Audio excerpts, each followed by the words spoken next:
Hey, welcome. I want to ask you something. Think about the coffee you grabbed this morning, or the show you binged last night. How many of those choices were really, truly your own? Today, we're going to pull back the curtain on the hidden forces that are constantly shaping our decisions every single day. And it all kicks off with a question you've probably asked yourself before. It starts with this simple, kind of primal question, right? Why is it that the second your friend gets a new phone or everyone starts talking about a new restaurant, you suddenly want it too? Well, spoiler alert, it's not just a coincidence. It's actually a fundamental part of how our brains are wired. You've seen this a million times. The classic limited time offer. This little phrase is a perfect tool that taps right into our fear of missing out, our FOMO. It's designed to create a sense of urgency, to pressure us into acting now before our logical brain has a chance to catch up and think it over. And then there's its close cousin, scarcity. When something is rare, our brain just automatically assumes it's more valuable. And online retailers like Amazon, they are masters at this. When they tell you there are only 2 left in stock, they're not just giving you information, they're making that thing feel way more desirable. This one's called social proof, and it's basically a powerful mental shortcut. I mean, instead of doing all the hard work of researching a product for hours, we just look at what other people just like us, are doing. The logic is simple. If they liked it, then hey, we probably will too. Now, here's the crazy part, just how deep this stuff goes.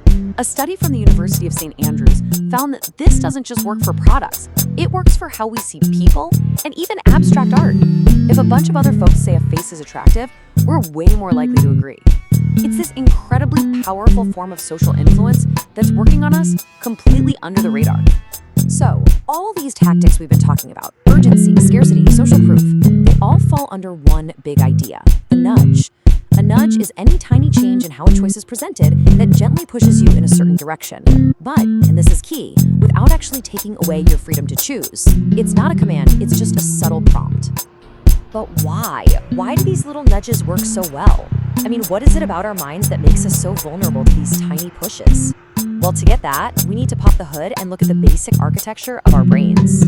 For a very long time, classical economics was built around this idea of a perfectly rational human, this Homo economicus, who always makes the most logical, self-interested choice.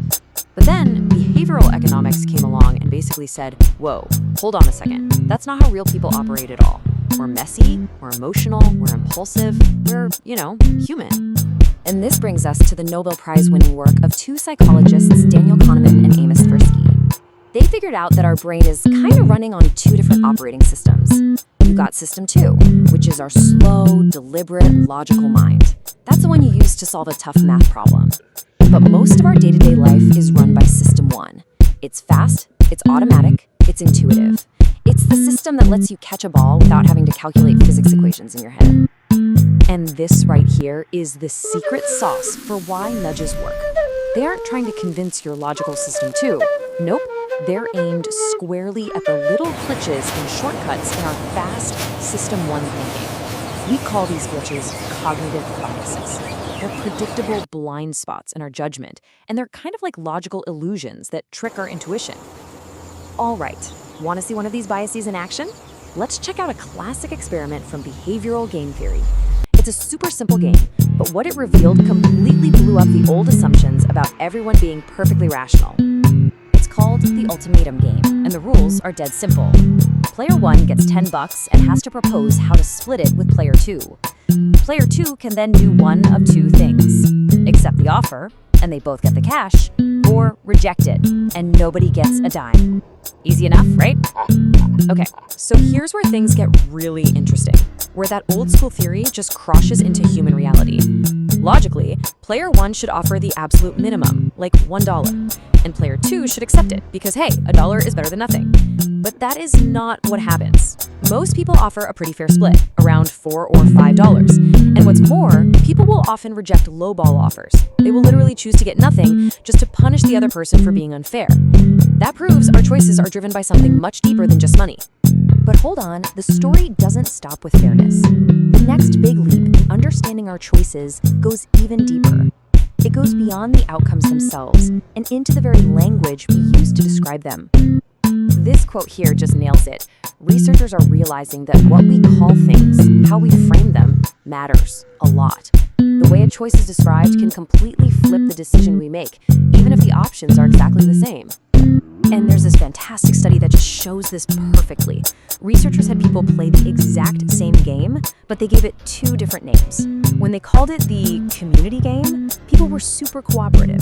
But when they called that exact same game the Wall Street game, people suddenly got way more selfish and competitive. Nothing changed, not the rules, not the money, only the name. That's how powerful language is.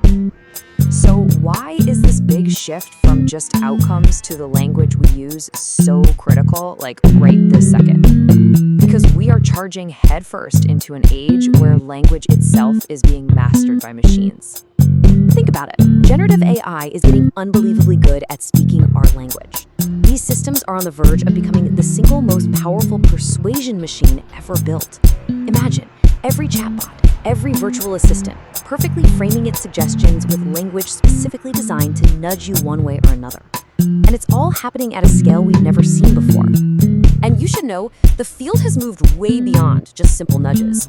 Today, there's a whole persuasion toolkit. You still got your basic nudges, like setting a better default option, but then there's Nudge Plus, which might also ask you to think about your future goals.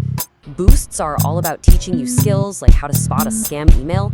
Sludge reduction is one of my favorites. It's just about getting rid of annoying friction, like simplifying a crazy long form. And all the way at the other end, you have shoves, which aren't subtle at all. These are hard rules, like banning smoking indoors. And all of this, it leads us to one final and really important question. As these incredibly powerful persuasion tools get combined with AI that can speak our language fluently, who gets to write the script? Who is going to be crafting the words that will shape our decisions in the future? The more we understand these hidden forces, the better we'll be at making sure our choices are truly our own.